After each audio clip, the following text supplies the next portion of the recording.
media. Tyra, you guys need to we're tired of all your bitching out there.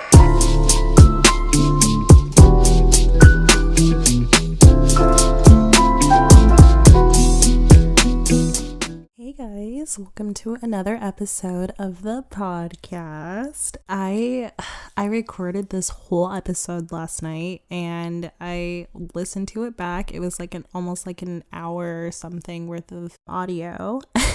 And I listened to the whole thing back. It was like 1 a.m. and I was like, cool, I'll wake up in the morning, I'll edit a little bit before I go to school, and then I'll go to school, and then I'll come home and I'll finish editing it and I can upload it this evening. So I wake up this morning and I'm ready to edit it, and I go into GarageBand, which is what I use, and I click on it and it says audio can't be found. So that was a great time for me. So I apologize that this episode is coming out a little bit later. I like pride myself on consistency. I really want to stay consistent with this podcast. So I promise to have my shit together. I'm still learning. And I really don't even actually know what happened. I literally saved it last night. I saw it saved as, entered the name. You guys don't really care about anything that I'm saying, so I'm gonna move on. Happy Black History Month. If you are feeling some type of white guilt, my PayPal is Tyra, Tyraxo, and my Cash App is Tyra, like Thai food, ThaiYra. And if you're having some white guilt and want to help a girl out, no, I'm totally kidding.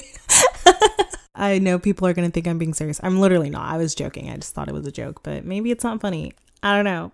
Before I get into like my main topics, I have to flex a little bit. I really hardly ever like try to act like I'm like someone special, because I know that I'm not. Literally, if you know me and realize I am like the most forgetful person you will ever meet. Like, you'd be like, is Tyra even here? And I would be like in the same room. It's lit. Anyway, but one of my favorite authors, a vegan author, her name is Carol J. Adams, and she followed me on Twitter the other day, and I literally like screamed. I was so excited. If you don't know who she is, she wrote The Sexual Politics of Meat, and she also is in the Animal Rights Hall of Fame. I just love her. I love her so much. So it was a cool story for me. It was a cool day. And last weekend, I also went to Veg Fest. If you guys don't know what a Veg Fest is, see if they have one in your area, because it'd be so cool if you were able to go. It's a whole festival that is full of vegan. Everything there is vegan. So it's really cool to have that like moment where you don't have to check and see if what you're eating is vegan, and be super conscious of like if what you're eating is vegan. Everything is vegan. You don't have to like check. And it's a whole festival. They have like panels and games and so many vendors and food, and it's a good time. And sometimes animals will come like from different sanctuaries and stuff, and it's lit. It's fun.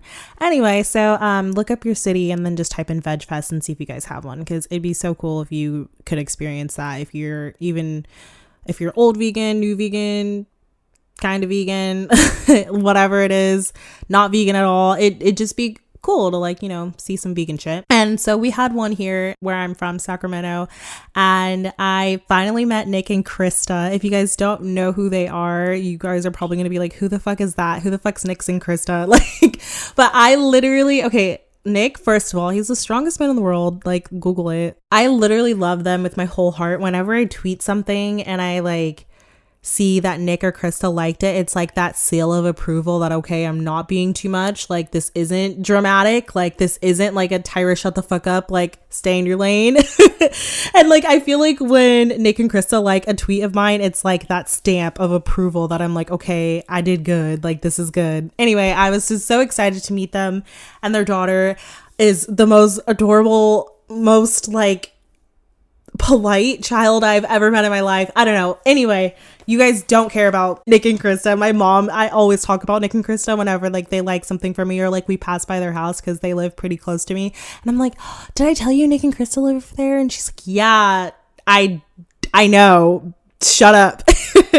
Anyway, so it was really cool to go to Veg Fest and have that experience. And they had a diversity panel there. And so many vegans of color were able to like share their experience of what it's like to be vegan. So many of you guys came up and said hi. And that was so cool to like be in my hometown and like go to an event and like meet other vegans from here that follow me on Twitter. That was so fun. And like, so many of you guys came up and like gave me hugs, and that was so cool.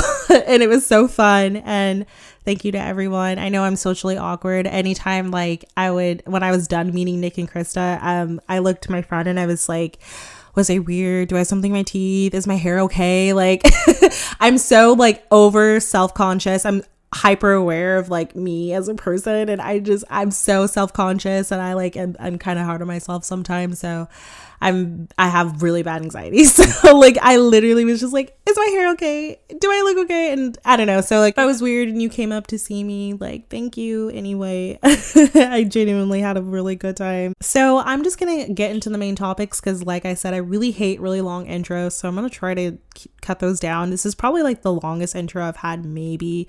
I just had so much shit I wanted to talk about. So we're gonna get into the main topics. I'm gonna talk about the PETA Super Bowl ad because a lot of you guys wanted my opinion. And since this is Black History Month, I wanted to do something. Obviously, my whole like thing right now is pushing Black perspectives. That's kind of the series that I'm going on. It's not just so much about I'm Black and I'm vegan. It's like your perspective as a Black person just in general is so unique to you, and I want to push those perspectives out more.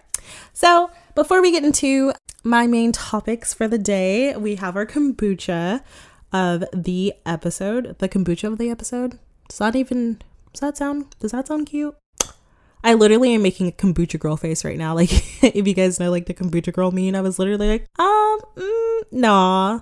Well, anyway, okay. So the kombucha I'm drinking today is local. It's called KC Kombucha. This isn't sponsored or anything like that. They're just from my hometown, and I bought some of their kombucha at Veg Fest and I loved it. I got the coconut lime flavor. And what I really like about this company, from what they told me, is that you can take, they give you, hear that? ASMR. You like the sound of the tapping?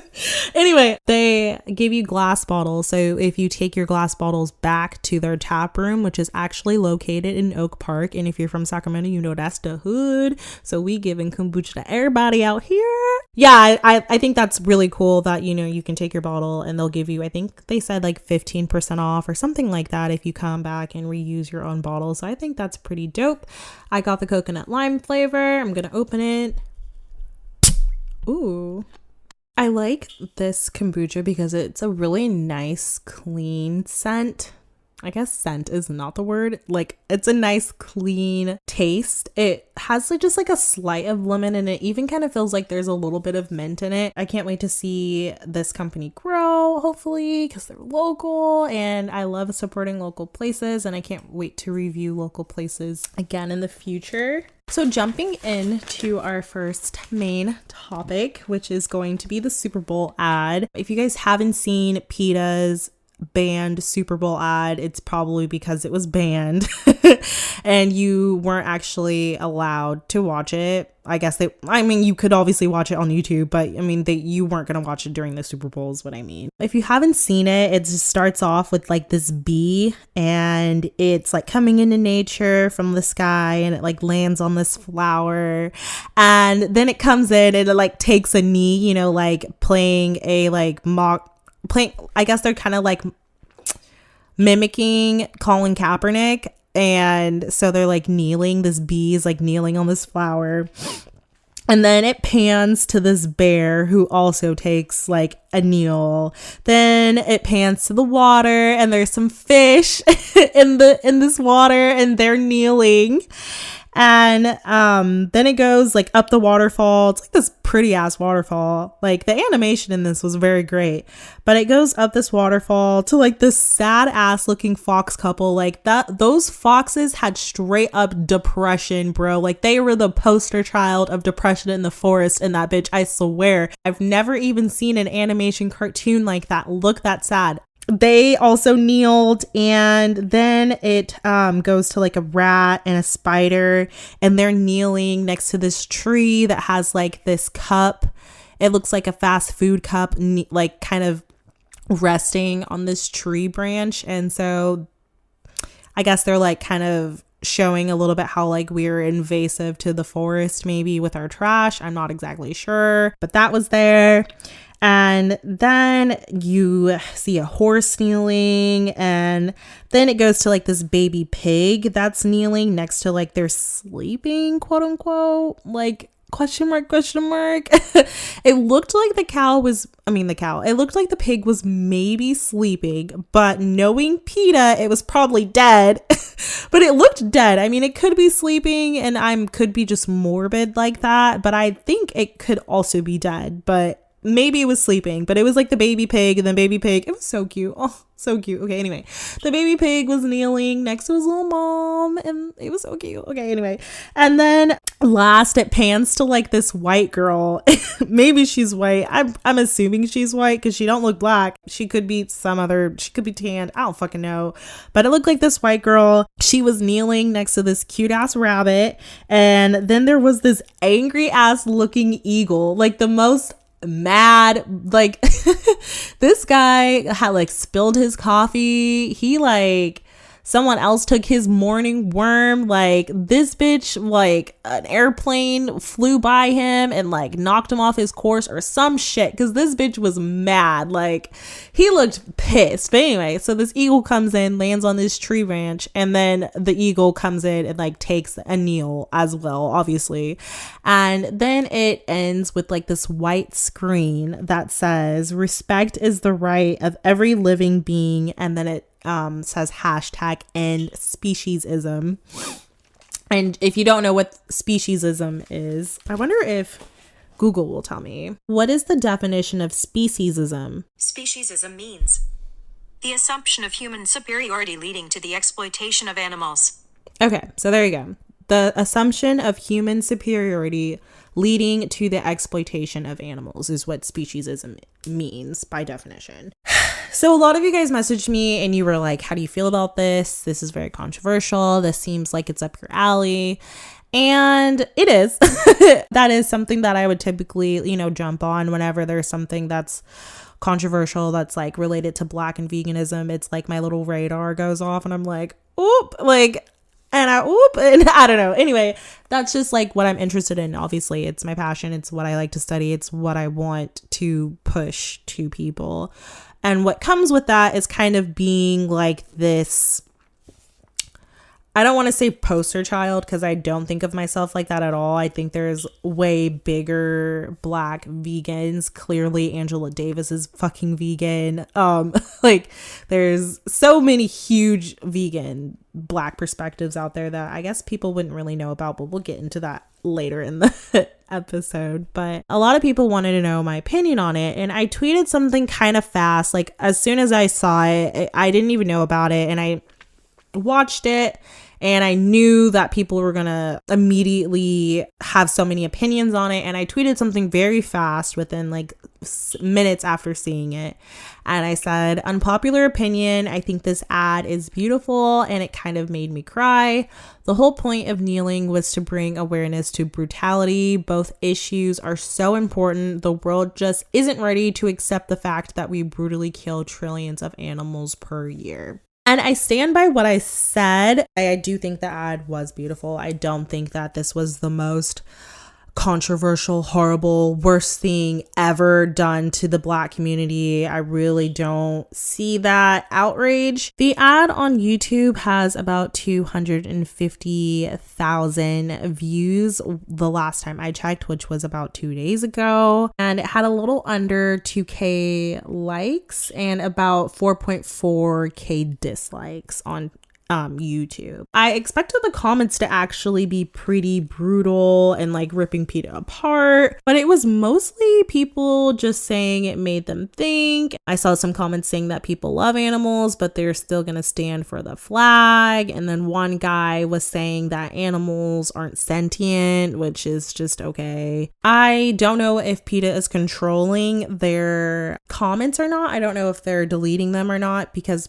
pretty much a lot of them were pretty positive, and I kind of expected it to not have that much of a positive outcome, but knowing kind of PETA's following, I can see maybe how that is definitely possible. So obviously the ad is copying Colin Kaepernick. He used to be the former quarterback for the 49ers, the San Francisco team, and he stood up, or, you know, I guess he stood down. Come on, like, that's funny, right? Okay, anyway. He stood down to bring awareness to, like, you know, police brutality and racial injustice. And he spent his Super Bowl serving meals and giving out clothing to people in need. And he partnered with several organizations in order to do this. Something petty that I thought that was funny that he was doing was on his Instagram story, he was reposting people who were boycotting the NFL.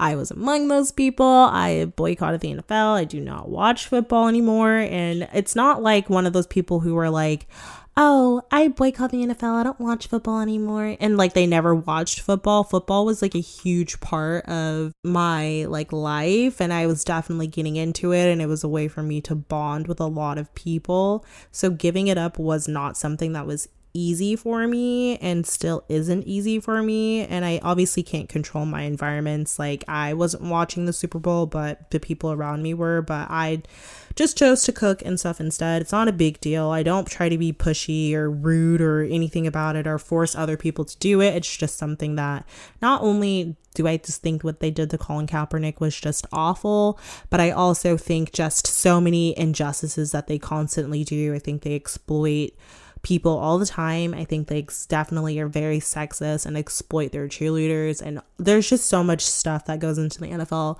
that I think, you know, people who are abusive and rapists and things like that don't get nearly as much punishment as Colin Kaepernick, when all he did was kneel for police brutality. And it just shows how rooted as a society we are in white supremacy, and how even the slightest bit of inconvenience where you have to see this guy kneeling just to bring awareness to something is so controversial because it's police brutality. It's kind of insane to me. Sometimes I always like to think, like, if he was bringing awareness to something else.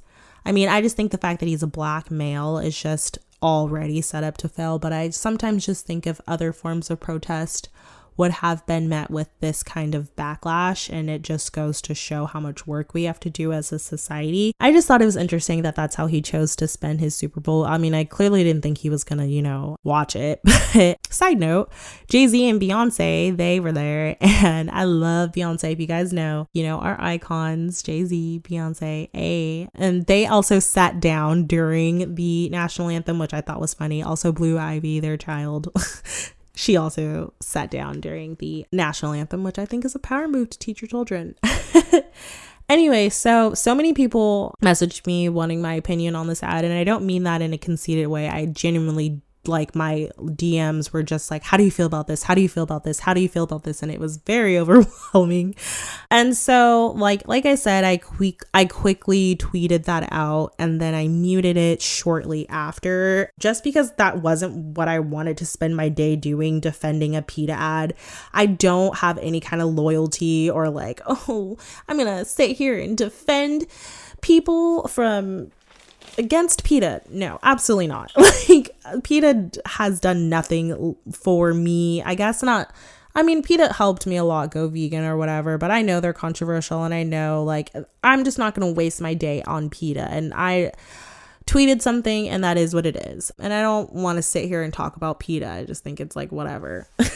I mean, at the time, I do think having this conversation is beneficial. Just like at the time, I was like, I'm not going to sit here and defend PETA. If you don't like PETA, you don't like the ad, I don't care. Like, that's fine. I'm not going to lose sleep because you don't agree with this PETA ad. And I knew people were kind of going to judge the tweet because, like I said, I was talking about the ad. I wasn't talking about PETA. I think a lot of controversial, problematic companies put out really good ads all the time that I think whenever it's veganism, people just kind of lose their fucking minds. Like, think about all the ads that you've seen that are kind of good and catchy and you like them and they're not problematic, but they could come from a problematic company and no one says anything. I don't really think the ad was like that awful, but I'm going to get into something that just kind of irked me about it, and I'm gonna get into that in a second. As I was kind of writing notes for today's episode, I finally kind of went through the comments that were left on this particular tweet.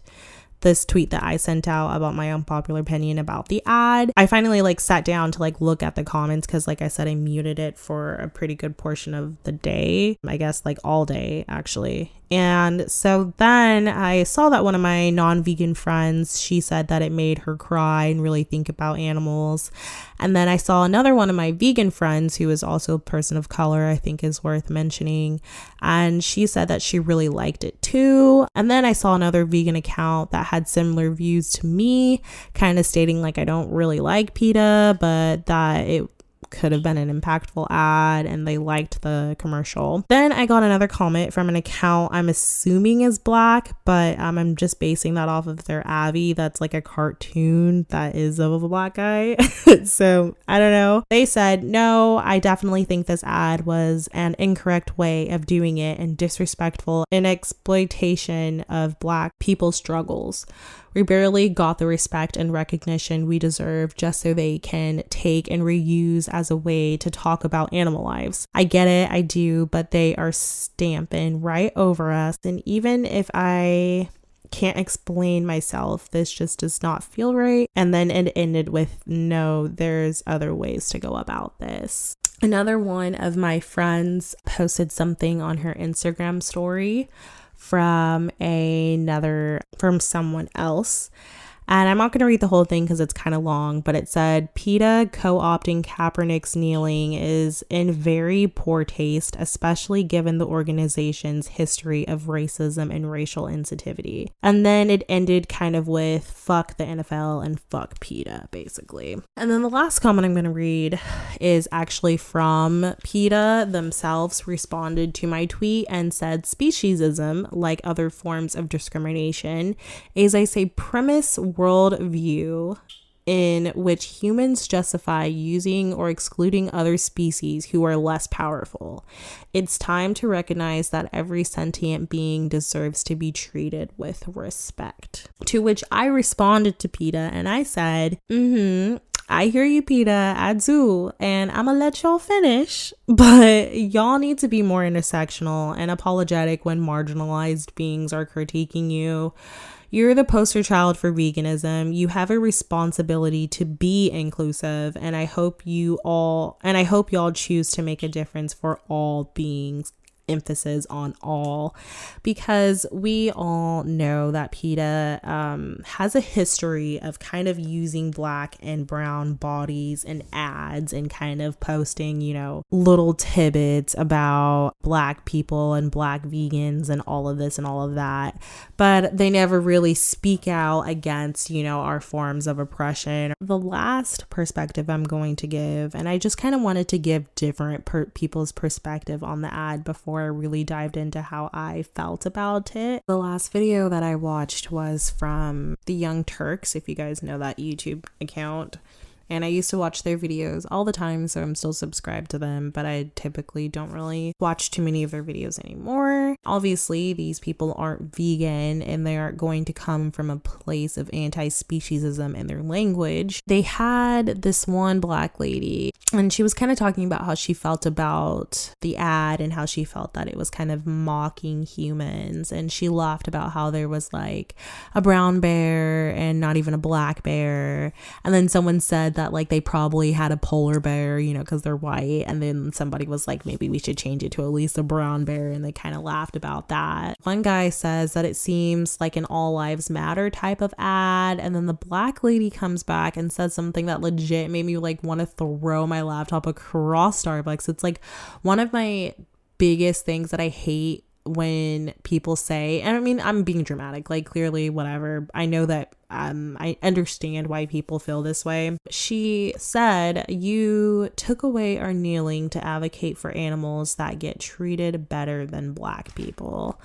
And it's one of those perspectives, and it's one of those narratives that I see a lot in the black community, not just the black community, but a lot of communities in general. And I understand maybe if you're like Paris Hilton's dog and she has her own doghouse that has air conditioning and it's very lit in there for the dog, but majority of pets and majority of animals aren't living these lavish lifestyles that people think that they live.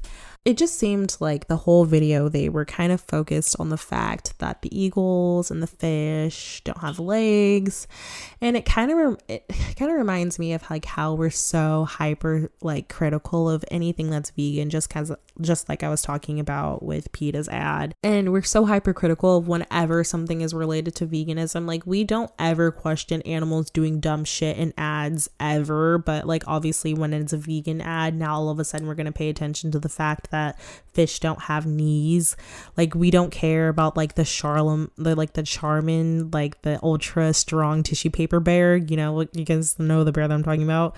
We don't care that this bear doesn't need tissue paper or toilet paper at all. We don't ever comment on the fact that, you know, maybe the Honey Nut Cheerio bee doesn't want you to take all their honey to make your fucking cereal. We never comment on that. We never comment on the fact that maybe the Geico lizard doesn't need car insurance. Like we never comment on that. Literally, as I'm saying this, I have so many examples that just keep coming to my head. Like the Tony the Tiger from Frosted Flakes. Maybe he doesn't want to where in nature do you see a tiger wearing a red bandana? It just doesn't happen. A lot of the times meat eaters, when they're criticizing vegan things, they are so focused on like the wrong things, and they're like hypercritical of it, and they point out stuff that they wouldn't have an issue with if it wasn't related to veganism.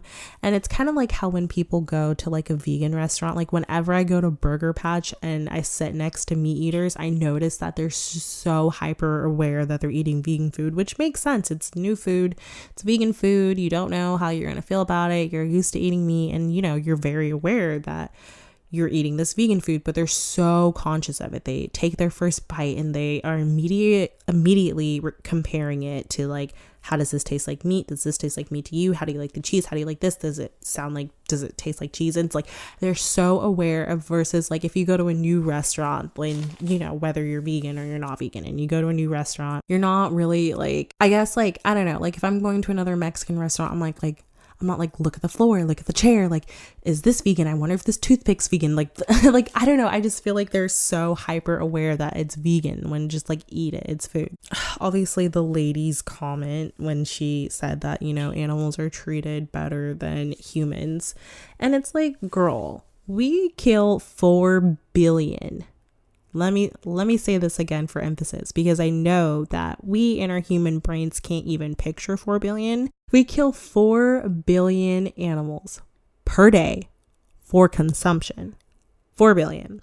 And this isn't even including like animals lost to habitat destruction, animals lost due to pollution, animals lost due to pest control or hunting, or like domestic animal fatalities. This is straight up just for consumption. Please point to me where we are killing 4 billion black people per day. Show me. Because it doesn't exist. And that's why it makes me so... It puts me in such an awkward situation as someone who's black, because I constantly feel like I have to compare which one is more important always. And it doesn't need to be like that. And I think that we really don't do this with any other movement. Like if I say that I'm a feminist and I also believe in environmentalism. No one's really going to be like, well, which one's more important? Like blah, blah, blah, blah, blah. It's like, okay, you care about feminism and you care about environmentalism. Whenever it's veganism, it's like, you're vegan? Well, what about migrant workers? You're vegan? Well, what about pest control? Or you're vegan? Well, what about chocolate? Like, you still eat Oreos? Palm oil. Like, it's always like straws, plastic. What about this? Like, I got you. Like, it's always like this big competition, especially with Black issues. It's like, I have to like pick a side is what I have to like, that's the best way that I can describe it. And it doesn't need to be compared at all. Like, we don't need to do that. And it's like, you have to choose, well, are animals more important than humans? Well, why does that matter when I can equally fight for animals and I can equally fight for Black people if I choose to? Or I can care about Black rights and only fight for animal rights if I choose to. I mean, there's nothing wrong with having like, you know, your passion is veganism. And as long as it kind of reminds me, if this is like a really like loose example, but it kind of reminds me of like when you're in school and you're forced to learn about like history and science and English. It's like English could be your thing and you love English and you're really good at writing essays and you think that this is your passion and this is your calling, but that doesn't mean that you are going to pass by in life without knowing your history, without knowing science, without knowing math. Like, you still have to go through all of these other things because that's important, and you might find that calling to that specific subject. It's like no one ever also has a problem like if your passion is football. Like, no one's looking at that football player saying, why aren't you talking about the environment? It's like, clearly they could probably care about the environment, but their passion is football. It's like, clearly I can be vegan and still care about Black rights. Anyway, I know I just like went on a huge tangent, but it's like, it's this thing that always comes up, especially when I'm talking to other Black people about veganism. And it's always like this huge comparison. It has to be, pick one. Are you going to fight for me or are you going to fight for pigs? When I could equally do both. We as the human race, if we killed Black people, I'm not even just saying Black people, if we killed humans at the same rate that we kill animals today just for consumption, again, mind you, just for consumption, the human race would literally be extinct in approximately like 3 days if we did this to humans. I just hate the whole animals are treated better narrative. It's so ignorant, it's uneducated, and only focuses on pets, which is still like, even still, humans have a superiority complex even with their pets, where we control when they bark, we control when they eat. And I mean, obviously we do these things because we love them and care about them and don't want them to overeat or undereat. I mean, there's reasons why, but I mean, even then we still put what we believe is best for them because we're their quote unquote owner. So I mean, even then we still impose our human superiority even on pets. Not saying that they aren't treated beautifully. I know so many people love their pets. I mean, I have a dog. Like, I treat my dog like he's a fucking king, and I still control like when he walks and when he eats and when he poops, even, like, you know what I mean? It's like we even still control those things even in animals that we care about. Just to say that like animals are living more lavishly than Black people and like they are living better lives than Black people, it's just like, why do we have to go there? It's one, not accurate. It just isn't. And two, it doesn't have any weight. It doesn't matter. The fact that Black people are getting killed on the streets isn't a justification for why we should kill 4 billion animals a day for consumption when we don't have to. So my overall opinion on the ad is, yes, I liked the ad. I'm not gonna lie. I don't think that it, out of everything, should have been banned. I mean, we have commercials after commercial after commercial for alcohol that kills so many people. I think the biggest controversy is not going to be this PETA ad. The biggest controversy is the fact that we allow the whole Super Bowl to just be this big commercialized thing in the first place. Like, if you watch it, you just know that it's like coverage brought to you by Pepsi and coverage brought to you by McDonald's, and it's just this big advertisement thing anyway. And I think there's a way bigger problem than just this PETA ad. I feel like I have to say this. I don't speak for Black people. I know, shocking. I am not the poster child for Black veganism. I am just Tyra. This is just my opinion. I grow and I learn and I change every single day. And the way that I feel today might not be the way that I feel tomorrow. And I think that's why I'm so passionate about pushing more Black perspectives out there, because we aren't all this Black vegan and we all think the same and we all have the same opinions. I mean, there's so many Black vegans that disagree with a lot of the things that I agree with, and there's so many Black vegans where we all agree on a lot of things, and it's great. And it's so important that we just push out all of these different perspectives within the vegan movement, especially Black perspectives, because it really shows that not only are we united on a lot of things, but we also are different and unique people. And my opinion on this Super Bowl ad, it could be completely different than someone else's opinion on the Super Bowl ad. So I actually do understand the perspective that a lot of Black people have, that it was something that kneeling that Colin Kaepernick did was something that Black people, that was for Black people and not animals.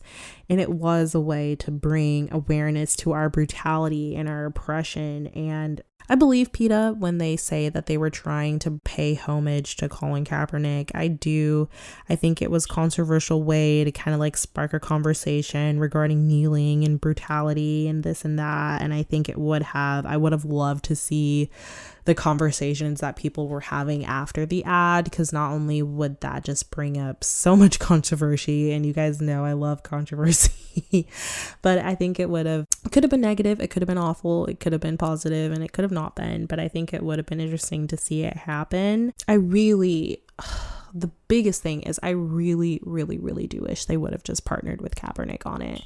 I don't understand why this couldn't be a project produced by other POC vegans, especially Black vegans. Yes, Black vegans, because this was bringing awareness to police brutality, racial injustice for Black people, but also people of color. It would have been way more impactful if this was something done and thought of in a Black perspective, and there were Black people behind this ad, and Colin Kaepernick had his blessing on the ad. I think that would have been way more not only beneficial and correct way to do it, but it would have just also been such a big move for intersectionality within veganism. I think the fact that Colin Kaepernick hasn't really spoke out against it or for it, as far as what I've seen, I think that's a huge red flag that maybe they did contact him and he wasn't into it and didn't think it was a good idea. I'm not exactly sure. Colin Kaepernick is vegan.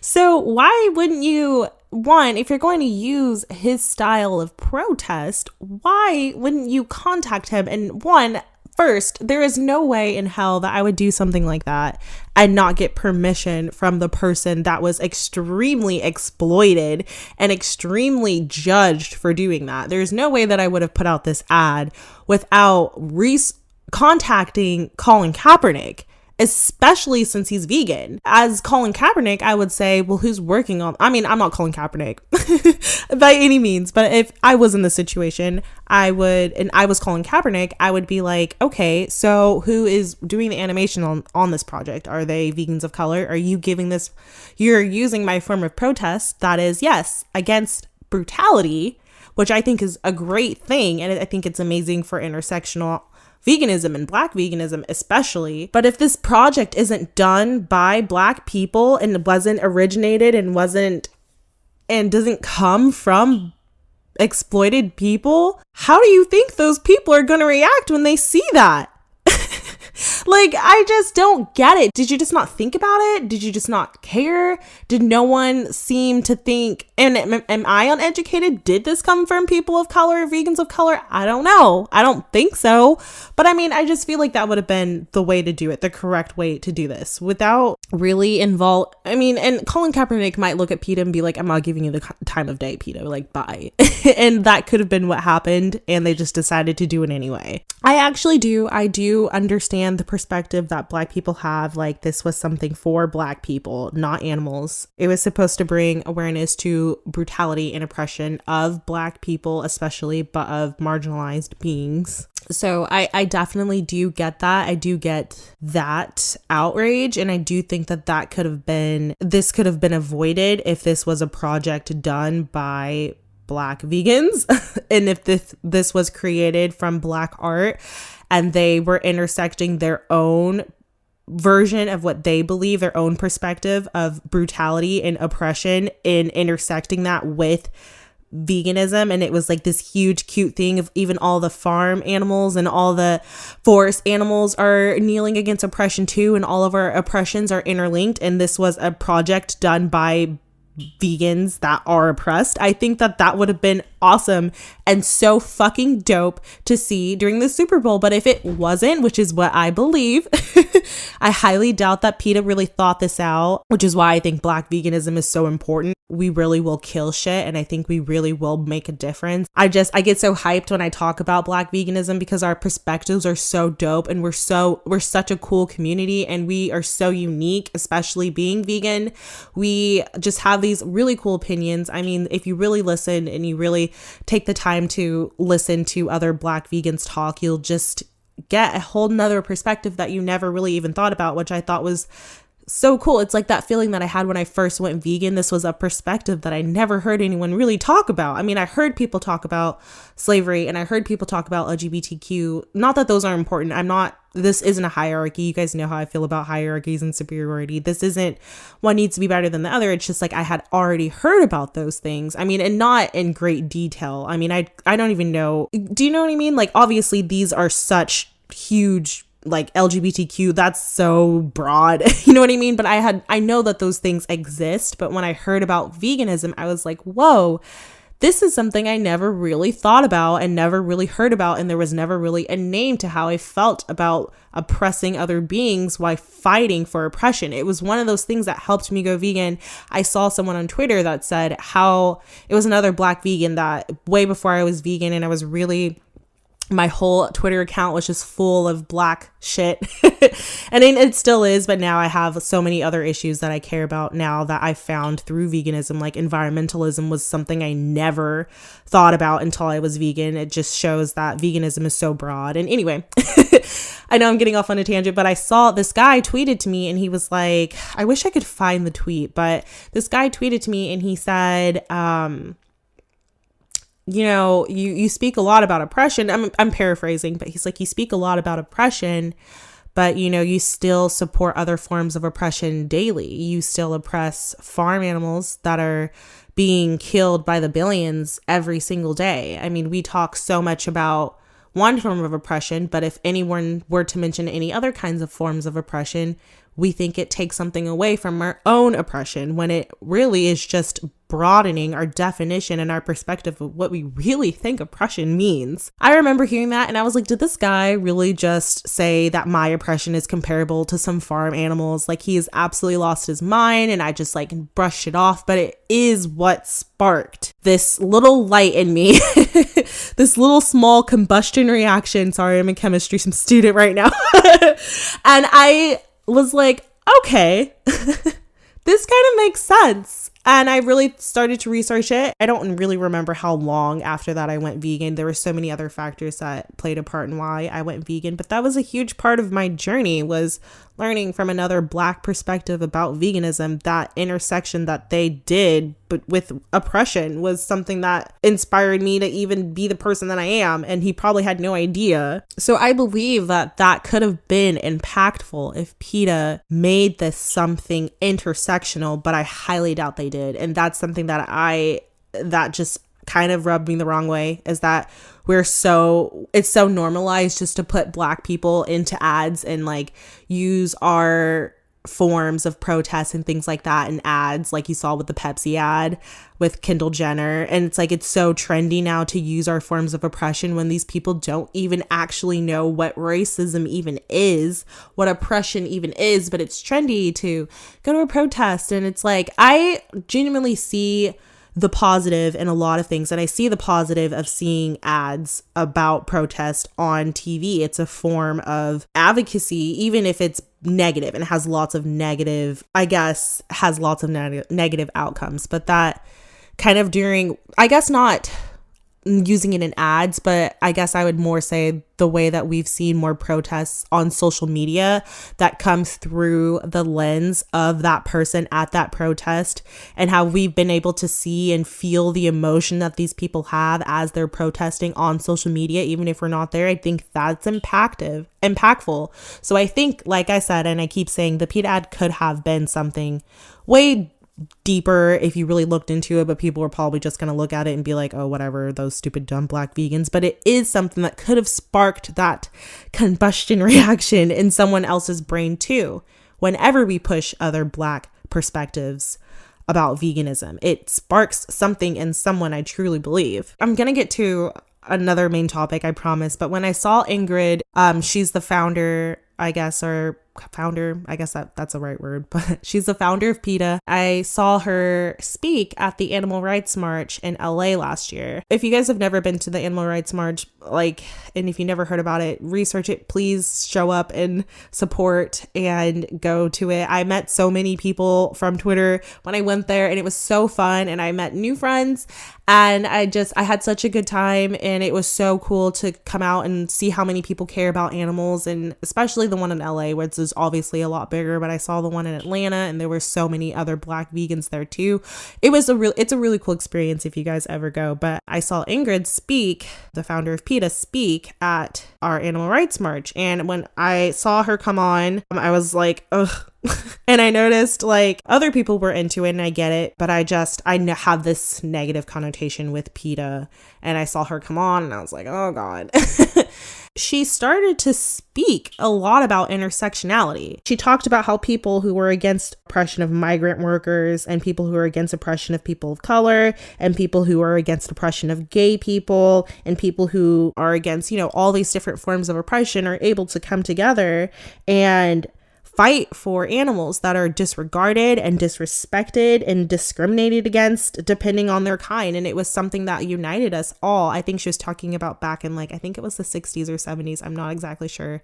Or maybe it was the 80s. I don't remember. But she was talking about, a point in time in history where veganism was a way that all of these people from these people fighting for different forms of oppression were able to come together and fight for this other group of oppressed beings that don't speak any kind of our language. That doesn't mean that they're silent. Their voices, you can hear them screaming in slaughterhouses. That is telling you, I don't like this. This is awful. I don't know what's happening to me. I grew up in this factory farm, and what's happening to me is awful. We kind of can get that from the sounds of their screams and the tears that they have when you pass by them in those trucks that they ship them in, where they're not able to, it's legally allowed to not have any food or water and things like that for a huge portion of time during transportation. And you see those animals and you look in their eyes and you can see how sad they are. And when you see activists that are going and giving them water at rest stops and stuff, and you see how thirsty they are and how much they're fighting for that water, it's oppression. And it's a form of oppression that we can never relate to, because one, it's not happening to us currently. I mean, this has happened to people historically too. Obviously there are parallels, but this currently isn't happening, to me or majority of people that I know, but we are still all, oppressed in our own unique ways. But we can look at this other form of oppression and say that shit's fucked up and wrong too. And it was a way that, this all kind of correlates. This oppression is, we're all kind of being oppressed, and this was a way to fight for it, to fight for something bigger than all of us. So she talked about this, and she talked about intersectionality, and she talked about all these kind of different people that were able to come together and be vegan. So I hope that she sticks to her word, truly believes this, because with the history of PETA, the history that Black people and people of color have with PETA is awful. I do believe that they are the poster child for veganism. They have a responsibility to be a good representation of veganism, and only pushing white perspectives, only pushing white viewpoints is not veganism. Majority of our staples, tofu, corn, like all of these things that we eat come from areas of color. To just not push those perspectives and to only push white perspectives all the time, it's not representative. So I hope she sticks by her word. I hope she really believes in intersectionality the way that she made it seem in her speech. I just hope that they don't just use our oppression for an ad and then never bother to intersect again. So on the topic of Black lives, to go into my second main topic, which is my last topic for this episode. On Twitter, one of my friends, his name is Henry. You guys should follow him. His @ is Black Vegan Jesus on Twitter. And he posted, I want to go vegan, but I don't know where to start. And I laughed so hard because obviously he's vegan. So it was like funny because if you are a part of vegan Twitter, which most people probably listening to this aren't, basically you see a lot of people who will tweet like, I want to go vegan so bad. And then like so many vegans are like, oh my God, like here's this, what I eat, and you should do this, and you should follow this person, and let me know if you need help. And it's like so encouraging. And it's like those people usually never respond and like never really like pick up veganism again. And they kind of just like tweet it out and then it's like whatever. But I mean, the fact that they want to go vegan and they tweeted that is impactful and powerful. And the fact that so many people were so supportive, and I love to see when that happens. It's cool and dope. And I know that those people probably learned a lot just from even tweeting that. So it's impactful. I'm not hating on it or being a bitch or anything like that, but it's just kind of like a running joke. But then I found out that I was doing it wrong, because that's what I thought that they were doing. They were like, oh, I want to go vegan, but so many people like will tweet, oh, I want to go vegan, but like I can't give up Mexican food, or oh, I want to go vegan, but like bacon. So I thought that we were all like kind of like doing our own little like spinoffs of like what would apply to us or something. I don't know, maybe I was thinking about it too deep, like but I guess you were supposed to use predictive text, and they were supposed to like finish off the sentence. So it was supposed to be, I want to go vegan, and then you were supposed to use your predictive text to like kind of form the rest, I think is what happened.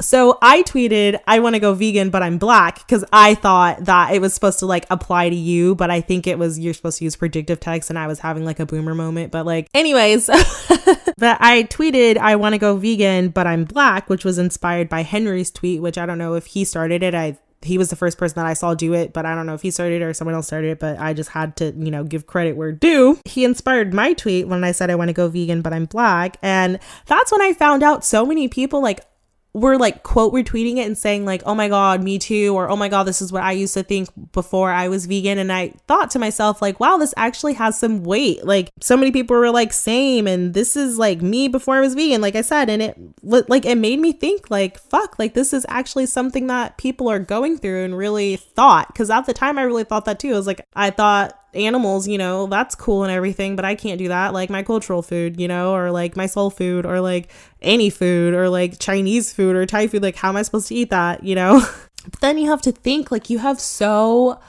many roots in veganism, and you have so many icons that are vegan that you didn't even think about. Kimberly Elise, she was in For Colored Girls, and she was also in Diary of a Mad Black Woman. She's vegan. And Angela Davis, she's vegan, and y'all know that Angela Davis is in like my top 5 favorite humans on the planet. Like I love Angela Davis so much, like I could talk about her all day. But she's vegan. And Coretta Scott King, which was obviously the wife of Martin Luther King, was vegan too.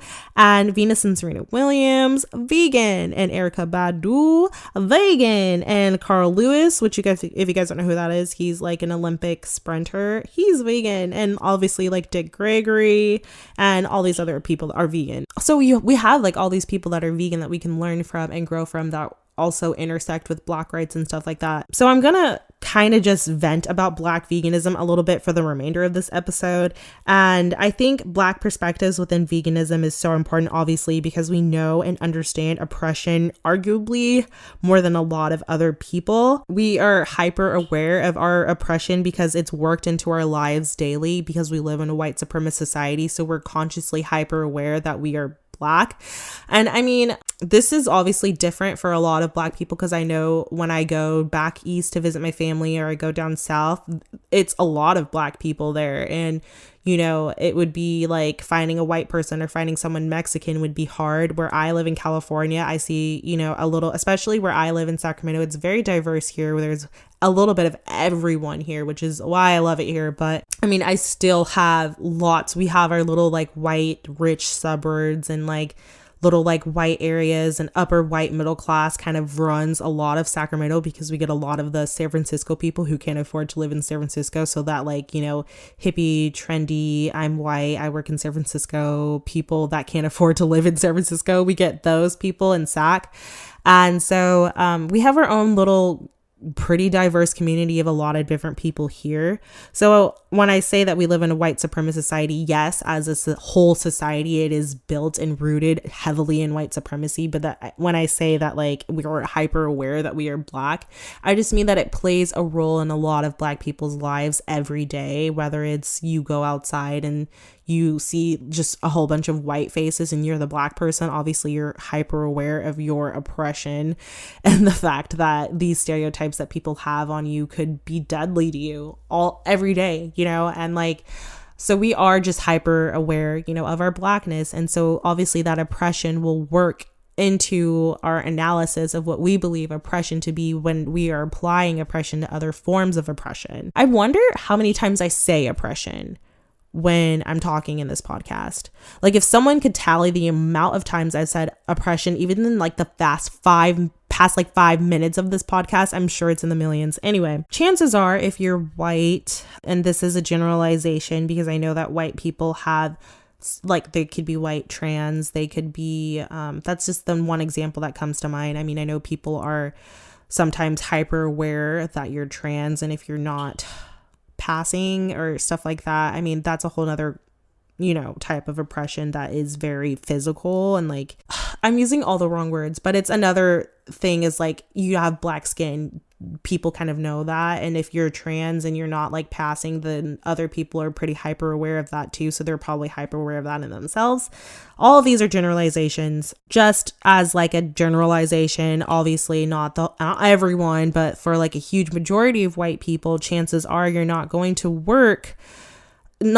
Chances are your analysis of what you believe oppression to be is going to be different than my analysis of what I believe oppression to be, because we go through different forms of oppression. And I not only live through oppression, but I study oppression a lot, versus you might just know that I see an animal in a truck and it's going to a slaughterhouse. I know that's oppression. We have different definitions of what we would believe.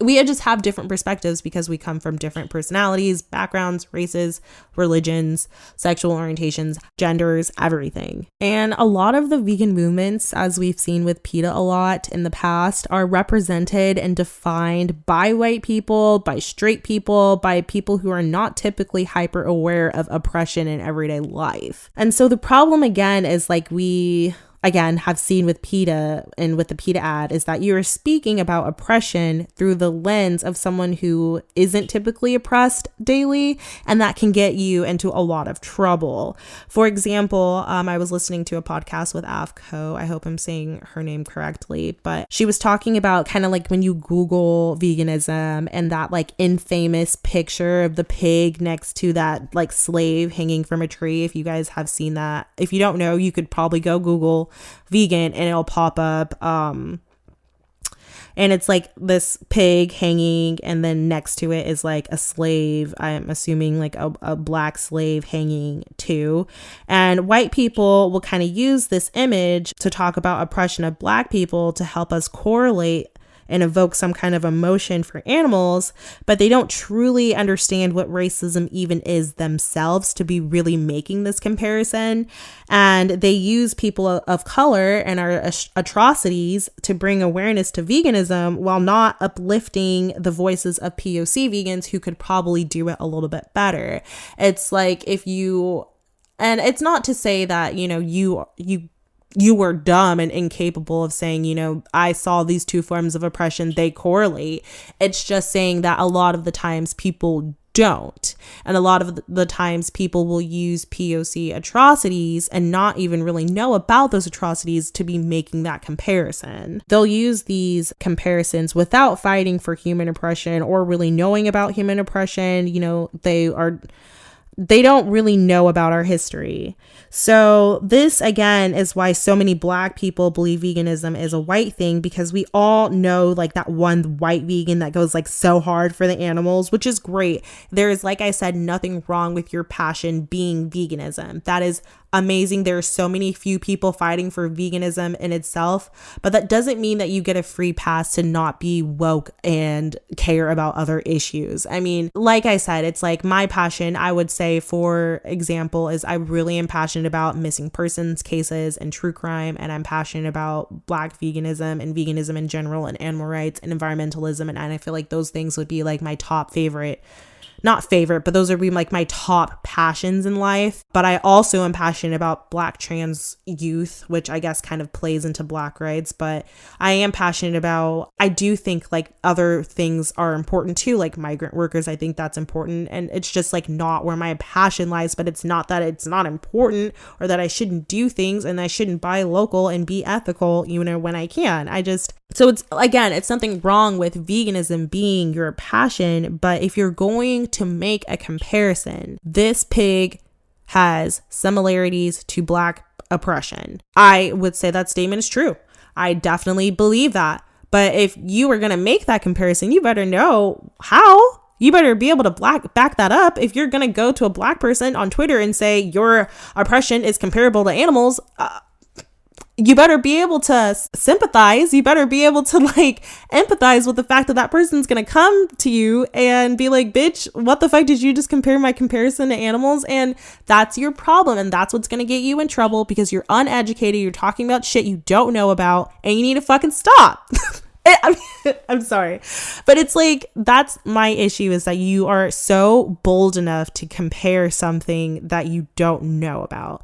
And that's why I get irritated when people on Twitter, because I'm not a fucking history book. I'm still learning so much even about the Atlantic slave trade. I'm learning about pre and post Civil Wars. I'm still learning about the Black codes. I'm still learning about the secessions and the Civil War, and I'm still learning about the criminal justice system. There's so many things that affect poverty. Like, there's so many things that affect Black people. I'm not the fucking hella woke. There's gonna be people more woke than me always, but if I'm going to tell someone these two things are comparable, I better know what I'm talking about. So again, I know I went off on a tangent, but there's nothing wrong with veganism being your passion. We all have passions. It becomes a problem, especially for POC vegans. And I think AFCO again touched on this a little bit on this perfectly, because now before people of color can even talk about animal oppression, we have to dismantle like all of these stereotypes and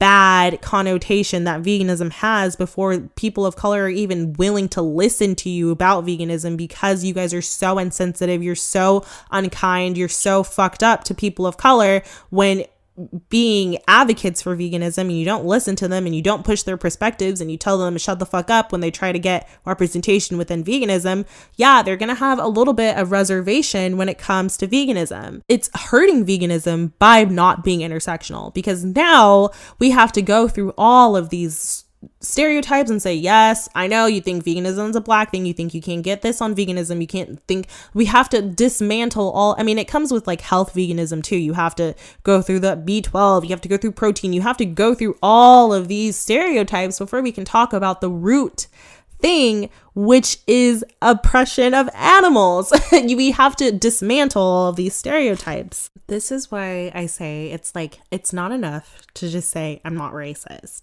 It's not enough to just put Black and brown bodies in your ads and quote POC vegans when someone is telling you how they feel about your advocacy. Your job is to educate and change your white friends on racism. It's not your job to lecture people of color about their own oppression. And And that's something that a lot of vegans, I mean, it's different if you see like a dumb tweet where someone's like, Black people can't go vegan. I mean, clearly the POC vegans don't need to come in and say like, I mean, they can, and that's impactful. I'm not saying it's wrong, but I'm saying that's a little bit different. As a white person, you could clearly be like, bruh, there's billions of, not billions, but there's so many POC vegans. Like, what are you talking about? And this is not just the vegan community at all. This is just something that I've noticed with Black people, with white populations.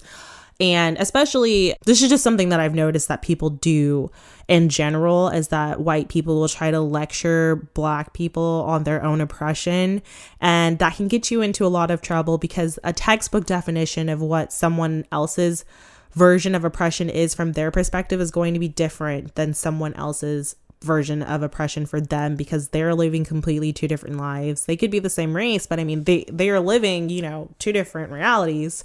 So it's hard when you try to come in and say like what is and isn't racism and what is and isn't this or that, because it's not mutually agreed upon and like through all of, it's not like you can always get all gay people and say, do we all agree on this? It's not going to happen. I mean, we can obviously come to a consensus, like Candace Owens, when she's saying dumb, stupid shit, all Black people are going to be like, bruh, like, why are you doing that? Like, when a huge portion of the Black population is saying, bruh, I mean, and that's not a representation, because a lot of a huge portion of the Black population, when they come to veganism, is going to say, bruh. But when you're talking about shit that has no backing, it's just, you're just saying shit for the sake of being controversial, like a lot of like Republican Black people do, that say a lot of things that don't have a lot of truth to them. That's different than saying, hey, we should care about the oppression of animals and how the farming of animals is affecting the environment. That's a little bit different. You know what I mean?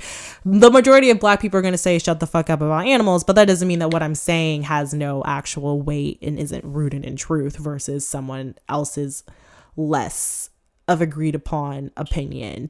Hopefully that makes sense. So just as a community, you know, within veganism, we just need to be open to criticism. I know it can get hard. I am the same way. I'm not perfect at this. I do this all the time, where, especially being a Taurus, I'm so stubborn and stuck to my ways. When someone, like, if I feel like disrespected, or if I feel like someone's like trying to correct me in like a condescending way, it like irritates me. It's something that I even still need to work on. This is not just exclusive to white people, but just in general, we need to be more open to criticism. And I just really don't see what's so wrong with Black and POC perspectives kind of taking a spotlight within veganism. If anything, it would be impactful and accurate to what veganism truly is. And it would come from a group of people who can relate a lot to oppression. It's just like our voice in veganism has just kind of been shunned forever, even though veganism and vegetarianism and plant-based diets have roots in so many POC cultures, and majority of our food comes from those areas. And white people love to say it's just like, it's about the animals, it's not about race. And that statement right there is just rooted in racism and supremacy, to the point that even other POC vegans now feel that way, because that's the only perspective of veganism that's been pushed, is that veganism is only about animals. While whites were out, you know, committing genocide and slaughtering people of color, we were using plant-based diets to heal our bodies and our minds and our souls. Intersecting veganism with other forms of isms, or just intersecting veganism with different perspectives, is always going to be beneficial. Side note, something that I get super self-conscious about when I don't agree, when like I feel like my opinions aren't going to like be fully accepted by most people, I always just feel like whenever my opinions don't align with majority of like Black perspectives, it makes me feel very self-conscious. Majority of Black people have different views on life compared to me, just because I'm vegan. And it's hard to constantly fight for a voice when majority of the noise is kind of going against you. And not that other Black people are noises and I'm like this beautiful voice that's standing out. It's more of like, all of these Black people are saying valid things, and mine just sounds so radical and different that it gets a lot of weird looks. And it's just like, And it's like you're like going against the beat of the choir and you're like off and you're not, and you're gonna like stick out, which can be a good thing, but it can also be constantly exhausting to defend yourself because you're so unique all the time. Being a Black vegan, that perspective is so unique, so you're always on the defense, like, why don't you care about Black people? Why did you intersect this? Why didn't you intersect that? And a lot of Black people are really interested in veganism, obviously, because we are like, I believe there was a poll saying that we are the fastest, like we are like majority of vegans or something like that. Like Black people make up, or people of color or something like that, make up a huge portion of veganism. And so I think that perspective that Black people are going to be like, oh, what about me? I'm Black. I think that perspective is valid and it's there. But I think a lot of the times people of color are very open to veganism, but we just have to constantly dispel all of these like stereotypes that come with only pushing white perspectives within veganism. And that's why people think veganism is a white thing, because we only push the perspective of white vegans, and white vegans are able to get these opportunities too, is a huge portion of, it's like that's a huge part of it too. It's easy for white people to kind of in our society get their voices heard. It's kind of like how we saw with Thug Kitchen.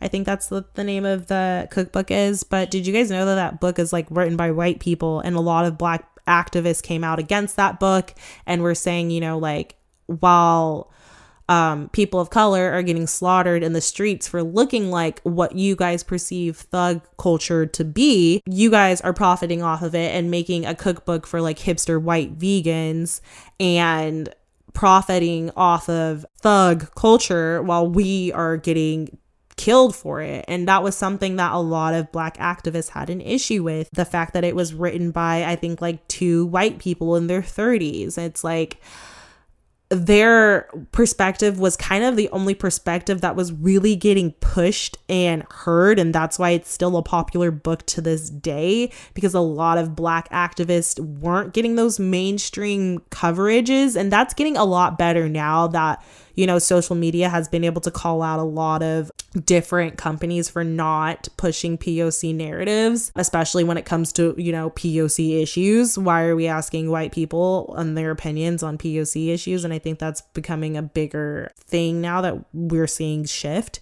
But even just from that being that one example, the New York Times, I think AFCO touched on this in the podcast I was listening to, so that's probably why it's fresh in my brain. But she was talking about how the New York Times, even after a year after the book, I think, came out, or the controversy started to spark, I'm not exactly sure, but a year after that happened, the New York Times gave the owners or the writers of Thug Kitchen a whole nother article talking about, you know, the book again.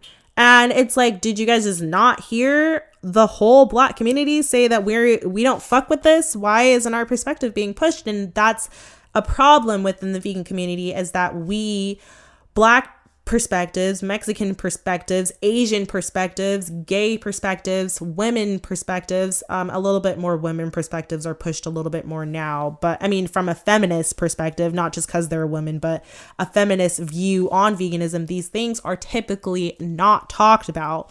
It's like when you Google vegan, all you see is health and maybe something about the environment, or maybe something about almonds or soy, but it's usually like food. When you go on YouTube, I guarantee you, because I've done this, I'm writing a paper on this for my, just like a personal paper that I always write, but I always do like random essays for myself, but I'm doing a whole essay on just like what it means to be vegan. I never like release them or anything, it's just for me, but and like why kind of what do people think it means to be vegan? Not a textbook definition of veganism, but when you go out on the streets and you ask people, what do you think vegan is? It's a health movement. It's people who eat kale. It's skinny people. It's Freely the Banana Girl. It's it's all these things kind of related around food. And so that's the problem when we don't have, one, animals being the spotlight of veganism in the first place, and two, we don't have different marginalized perspectives being pushed. And that's why it's so easy for white people to get these opportunities to speak about veganism on the mainstream, because we, one, have centered veganism to be a health movement.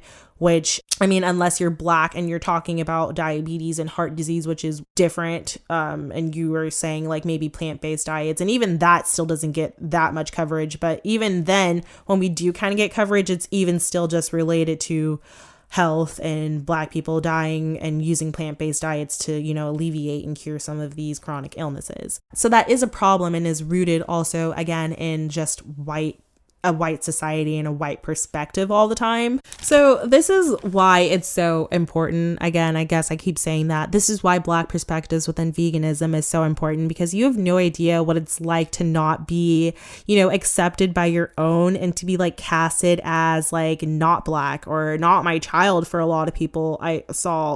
I heard people talk about that in the diversity panel that I was talking about, where sometimes people will go vegan and their families will literally like shun them. And I think those perspectives, we just never really hear about them. To not be accepted by Black people as a Black person is a feeling I never wish on any Black person, and especially a child. It's something that I just feel so hardcore all the time, and it feels lonely, and it makes you feel worthless and lost. And creating a safe place for you and other Black vegans to vent and feel is so empowering and loving, and I'm definitely seeing this being pushed a lot more, and I think that that's beautiful. Why white vegans are so threatened by Black veganism is beyond me. For me, seeing other vegans that looked like me was like life-changing, and I wouldn't be vegan without seeing them. I think sometimes I think I would. I think I would, because I think, you know, it's not about, you know, seeing another Black person do it. It's about what is right and wrong. And I definitely do think I still would have been vegan even if I didn't. But I think seeing other Black vegans kind of inspired me to want to be vegan. Like when I saw one of my mom's friends who was Black and vegan, and I wanted to go vegan at the time. I really wanted to be vegan. So it was kind of already in my mind. And when I met her and she was Black and vegan, I told her, I said, the next time you see me, because she lived out of town and she comes to visit my mom pretty often sometimes. And I said, the next time you see me, I'm going to be vegan. I promise you. And I was. And she definitely was that thing that kind of sped up the process, where she was talking to me about veganism and about Black veganism and how many Black people are vegan. And I was just like, whoa, this is so cool. And it sped up my process of being vegan. So that's a whole nother reason why I think Black veganism is so important. And just to kind of touch on like our roots in Black veganism, not to go super back into Africa or like really back in the day, but just in the 70s, there was a movement called MOVE. It was a group founded in 1972 in Philadelphia, Pennsylvania, by John Africa and Donald Gacy, something like that. It was a movement kind of similar to the Black Panthers, and they were all about Black liberation, and they were intersected with Black rights and animal rights, which I didn't know that this existed. And just some FYI, since it's Black History Month and I really wanted to cover this movement, on May 13th, 1985, which is actually 3 days after what my birthday would have been if I was alive during this time, the city of Philadelphia bombed their own people. These people being the members of the MOVE organization. They bombed this building that housed several women and children, and 11 people were killed. And that included 5 children, and the founder of the organization were killed during this bombing that we did. Our own city, well, it's not my city, I don't live in Philadelphia, but our own country bombed our own people. And this also destroyed about like 60 plus homes. It left 250 citizens homeless. And that's kind of why when people try to say, why don't Black people, they should be where we are at because slavery has been abolished for so long, and they don't think about all these other different things that have happened to Black people that continuously set us back and are continuously setting us back today. We have never been able to recover from slavery. Just because we can drink at the same water fountain as you does not mean that our people are still going through so many different forms of oppression that keeps us in poverty every single day. And this is just another example of that. I mean, 250 people just being homeless. Imagine the ripple effect that might have had on the city of Philadelphia and just the Black community in general. MOVE was also an anti-government movement. They were anti-technology. They were anti-corporation. John Africa, like, like I said, he was the founder and creator of the movement, was a Korean war vet, and he was very into Black revolutionary and ideas within environmentalism and animal rights, and he was really into getting Black people more connected to nature. And the members were often would change their last names to Africa out of like reverence for the founder, and then obviously after the continent of Africa. And the members would often protest at like zoos and pet stores and like political rallies, which I just think is so cool. And sometimes it's cool to think about the type of person that I would have been maybe in other situations and other time periods. Would I even be alive? Probably not. I'd probably be doing some dumb shit that would have got me killed. I mean, it's not dumb shit, you guys know, like obviously fighting for oppression. I already know I'd probably be one of those people that would be at these fucking zoos being crazy, fucking protesting, defying the stereotypes of what it means to be Black. I definitely see that in myself, or maybe I wouldn't, and I would be a completely different person. I don't know, but I just think it's cool to know that there are Black people out there who were doing this shit back in the 70s, and we're intersecting that with Black rights way a long time ago. And they believed in like composting and homeschooling, and they believed in a diet consisting of like raw foods and things that typically are labeled as white things today, which is why, again, Black veganism is so important. The history of Black veganism is so important because it will change the way that we view a lot of these things within veganism, as like composting and homeschooling and raw foods. It's so associated with like raw Vanna and like that one girl, what the fuck is her name? Elise. I used to love her. I feel so betrayed by that bitch, but that is a whole nother episode. But it's so tied with like white people and dreads when those things came from people of color. This kind of leads into the politics of Black veganism and like how fast food places and junk food companies have convinced Black people that chicken and bad foods are a part of our culture, and like this thing that we don't eat fruits and vegetables because we all live in food deserts and can't afford it. It's like this huge stereotype within just Black people and the Black community in general. And again, I think this was AFCO who briefly touched on this in an interview that I was listening to. This mainly is done through like advertisement, and there's like a huge reason why the marketing industry is a $1 billion industry. These ads kind of shape what it means to be Black, yet again, Black people are allowing these industries to shape what Blackness is by pushing Black and brown bodies and their culture into their ads. And it reminds me of how colonization brought Christianity, which is now a huge part of Black culture. It's like the media and the bias portrayal of what it means to be Black is now again colonizing us to believe that Blackness is chicken, and Blackness is fried chicken, and Blackness is KFC and McDonald's and diabetes and heart disease and Tyler Perry movies. And it's shaping that. Again, we are allowing industries and us to be bamboozled into what we think it means to be Black, because we have these ads that are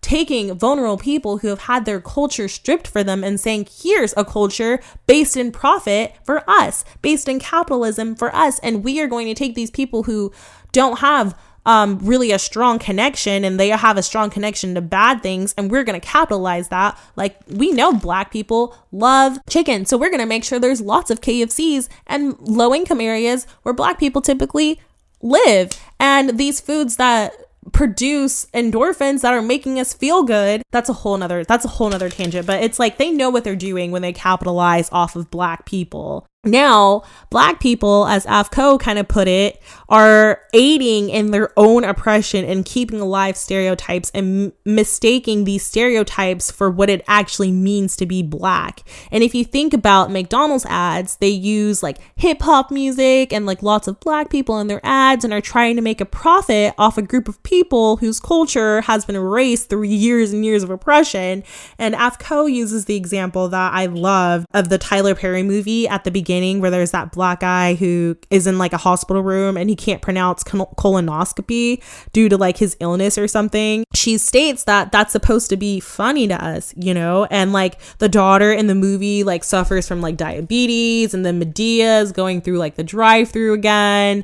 And then like again, all of these examples reinforcing our own negative stereotypes and packaging them as blackness or black culture, when these are actually racial disparities between not only race but just class. And it's not culture, these are disparities.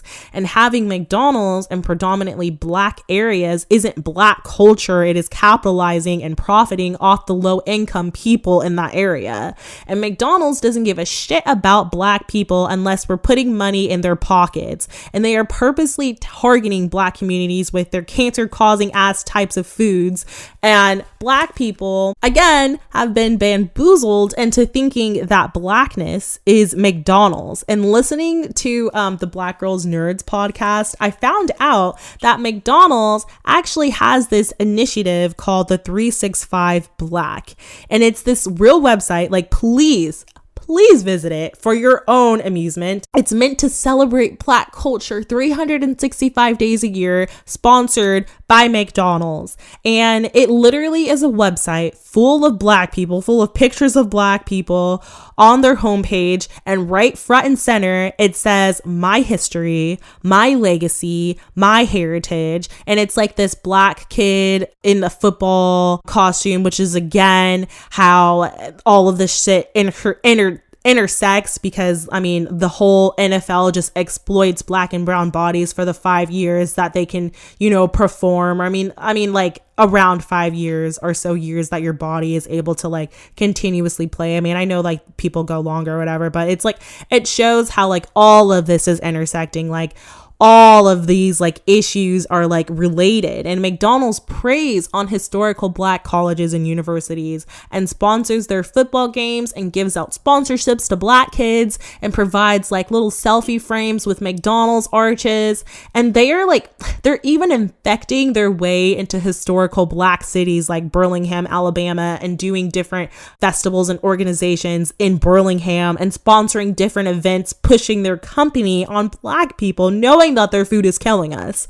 And they have this campaign even called Black and Positively Golden, which is supposed to focus on like truth and power and pride and like the black community, and like it like is so into like black excellence and all of that. And they have like infected their way into even the BET experience, and they even are involved in this gospel tour. It's called the Inspirational Celebration Gospel Tour, which they also sponsor this, which you guys know gospel is very linked to black culture. And the poster picture of the Black and Positively Golden Day campaign that I was talking about just like a few seconds ago is a black girl like in a garden. Like that's the picture, you know, like when they have like the little picture that is supposed to like the top, you know, like the picture at the top of the article. It was this black girl in this garden, and she has like beautiful natural hair, and she's like in this garden. And I'm just literally looking at this picture like, bitch, what are we talking about? The same fast food company, McDonald's. You're gonna have a picture of a girl in a garden, McDonald's, really? And like the little like, you know, like they'll have the picture and then it's like a little caption under the picture, and it says a celebration of fun, food, and community.